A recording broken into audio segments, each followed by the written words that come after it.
Bismillahirrahmanirrahim. Alhamdulillahirabbil alamin. Wassalatu wassalamu ala al-mab'uts rahmatan lil alamin.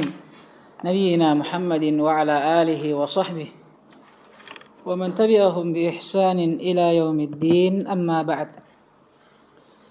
Alhamdulillah, kita masih melanjutkan pelajaran kita masih dalam baca kitab Qawaidul Usul wa Ma'aqidul Fusul karya Al-Imam Abdul Mu'min ibn Abdul Haq Al-Baghdadi Al-Hambali rahimahullah. Bismillah. Alhamdulillah.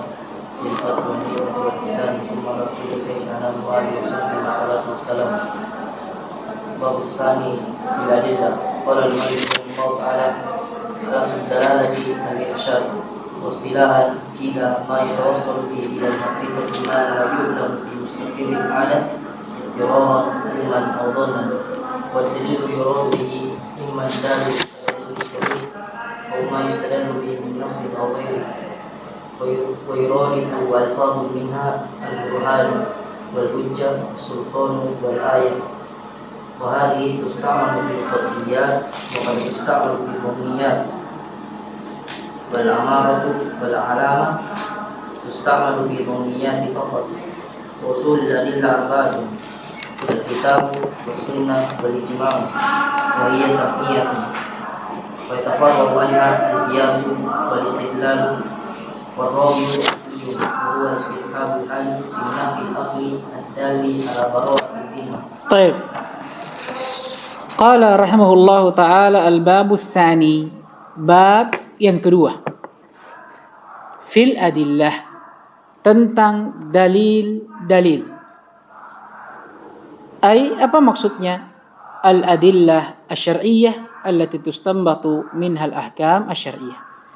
Dalil yang diinginkan di sini dalil syar'i yang darinya lah akan dipetik, disimpulkan, dikeluarkan hukum syar'i. Ya, secara kesimpulan, bab yang kedua ini membahas tentang apa? Dalil-dalil syar'i. Sebagaimana yang telah berlalu tentang definisi ilmu usulul fiqhi, dia ilmu yang mempelajari tentang apa yang pertama? Adillatun syar'iyyah al-ijmaliyah, ya kan? Kemudian wa kaifiyatil istifadati minha, ay istifadatil ahkam wa hal al-mustafid. Sudah kita simpulkan di hari atau di pertemuan yang awal bahwa ilmu usul fikih ada 3 babnya. Pertama, pembahasan tentang apa? Hukum. Karena hukum inilah yang akan kita ambil dari dalil. Jelas kalau kita membahas tentang hukum, pasti ada dalil. Karena dari dalil lah kita menyimpulkan dan menarik suatu hukum. Barulah terakhir kita sempurnakan pembahasan dengan hal al-mustadil. Keadaan, kriteria dan syarat-syarat seorang mustadil, yaitu mujtahid. Beliau sudah membawakan bab yang pertama, yaitu bab tentang ahkam. Kita sudah tahu hukum-hukum apa saja yang bisa kita simpulkan nantinya dari dalil, dari hukum-hukum taklifiyah yang 5 ataupun wad'iyah yang 4. Baru kemudian beliau menyusul dengan bab kedua, yaitu bab tentang adillah atau dalil syar'i, yang dari sinilah nantinya kita akan memetik dan menyimpulkan serta mengeluarkan hukum-hukum syar'i yang telah berlalu. Qala rahimahullah, aslud dalalati al-irsyad.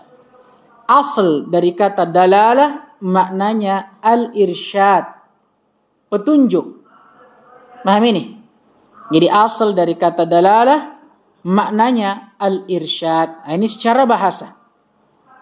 Ya, kalau kita mengatakan dalaltu ala syai' atau ila syai' ay arsyadtuh, aku mendalil atas sesuatu.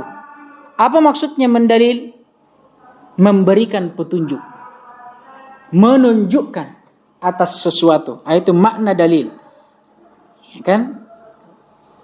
Kemudian kata beliau, wastilahan, adapun secara istilah, qila, ada yang mengatakan bahwa dalil ma yatawassalu bihi ila ma'rifati ma la yu'lamu fi mustaqirril adati ittiraran ilman aw dhanna. Ucapan beliau ma la yu'lamu fi mustaqirril adati ittiraran, secara ringkasnya ma la yu'lamu bid darurah. Sebelum kita terjemahkan,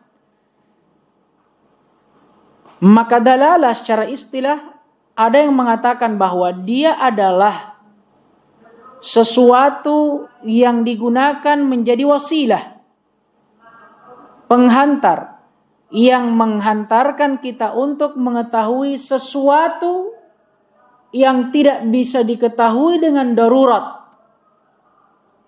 Baik pengetahuan tersebut secara ilman ay ilmun yakini, atau dhannan ay dhannar rajih. Baik pengetahuan tersebut atau hal tersebut menghantarkan kita untuk mengetahui sesuatu itu secara yakin atau secara sangkaanku kuat. Telah berlalu ikhwas sekalian bahwa ilmu terbagi menjadi dua. Ada ilmun daruri dan ada ilmun nadhari. Dari definisi ini mengisyaratkan kepada kita bahwa dalil yang diinginkan yaitu sesuatu yang bisa kita gunakan untuk mengetahui ilmu nadhari, bukan ilmu daruri. Seperti apa? Api itu panas. Paham itu? Itu kan sudah dicontohkan oleh Ibnu Utsaimin dalam kitabnya Ushulun Nusul. Di antara ilmu daruri apa? Mengetahui bahwa api itu panas, satu itu lebih banyak daripada setengah. Paham ini? Ini ilmu apa namanya? Daruri. Memang secara pasti, mau tidak mau ya kita mengetahuinya secara fitrah. Bahwa api itu panas, satu itu lebih banyak daripada setengah dan semisal dengannya. Sekarang saya tanya antum, apakah pembahasan ini butuh dalil?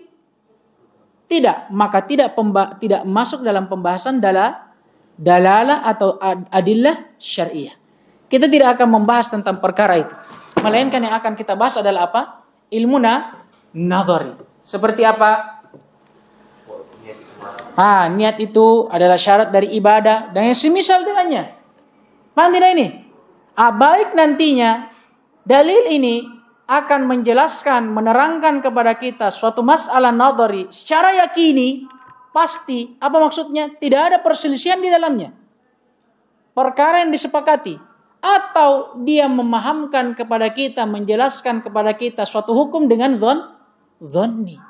Juga menunjukkan kepada kita bahwa perkara nadhari itu terbagi menjadi dua. Ada yang ilmi dan ada yang dhanni. Ada perkara yang memang disepakati, tidak ada yang menyelisihinya. Paham ini? Seperti apa? Dipersyaratkannya niat dalam ibadah. Ini tidak ada yang menyelisihi ini. Paham ini? Ini termasuk ilmu nadhari memang. Perlu dalil. Tapi dia nadhari yang ilmi. Yakini. Tidak ada yang menyelisihinya. Berbeda dengan ilmu nadhar yang dhanni. Ini pada permasalahan yang diperselisihkan oleh para ulama. Paham ini? Intinya dalil dia adalah alat yang digunakan untuk memahami suatu ilmu, suatu perkara, suatu masalah. Baik pemahaman itu berupa pemahaman yang yakini, diyakini tidak ada yang berselisih dalamnya, ataupun pemahaman itu berupa pemahaman yang dibangun di atas dhanni. Tsumma qala rahimahullahu taala. Wa dalilu yuradu bihi imma dalu kadalili tariqi aw ma yastadillu bihi aw yustadallu bihi min nassin aw ghairihi. Dan dalil kadang digunakan untuk menunjukkan makna ad-dal,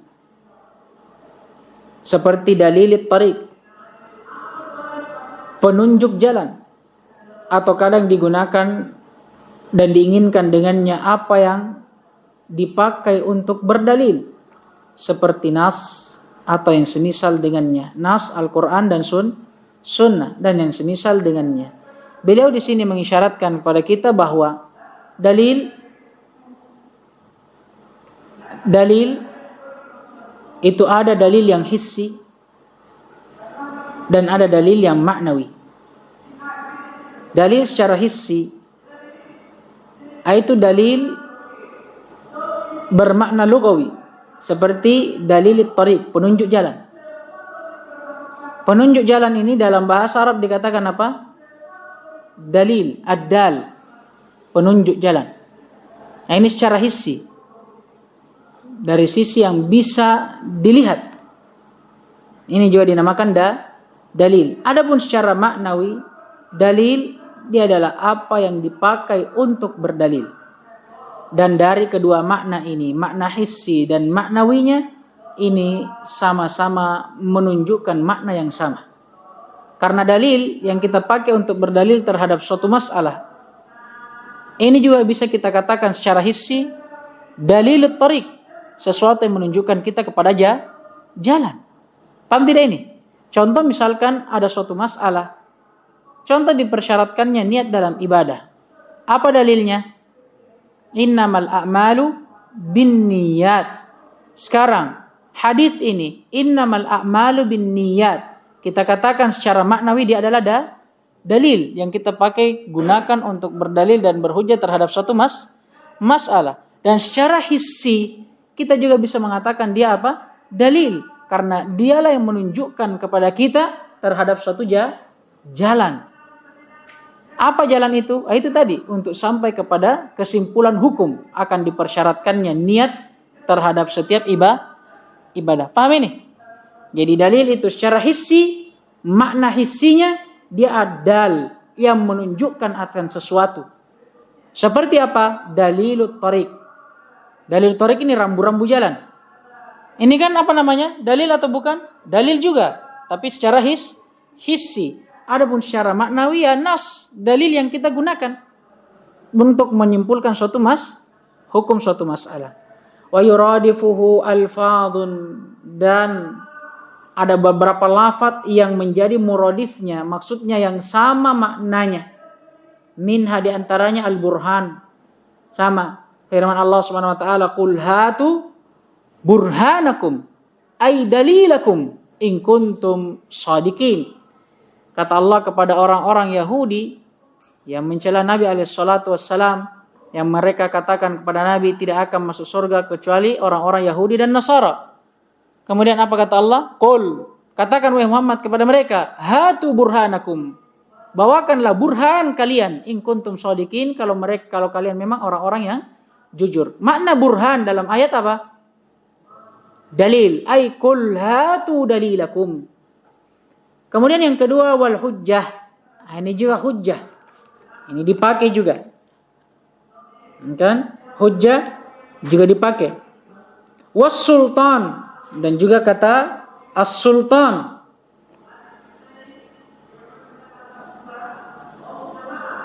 Seperti firman Allah SWT, ma anzalallahu min sultan, ay minad dalil. Wal ayah, dan juga ayat, ini juga semakna dengan kata dalil. Kemudian kata beliau wahadihi, dan ini maksudnya apa yang telah berlalu dari burhan, hujjah, sultan dan ayat, tusta'malu fil qat'iyat wa qad tusta'malu fil dhanniyat. Sekarang masalah. Kata beliau kadang dia dipakai pada masalah qat'iyat untuk menunjukkan sesuatu atau pada dalil yang qat'i, dan kadang juga dia digunakan pada dalil yang dhanni. Wal amaratu wal alamah, dan di antara muradif yang semakna dengan dalil juga ada amarah dan alamah. Wa tusta'malu fid dhanniyati faqat, hanya saja dia hanya digunakan pada dalil-dalil yang dhanni.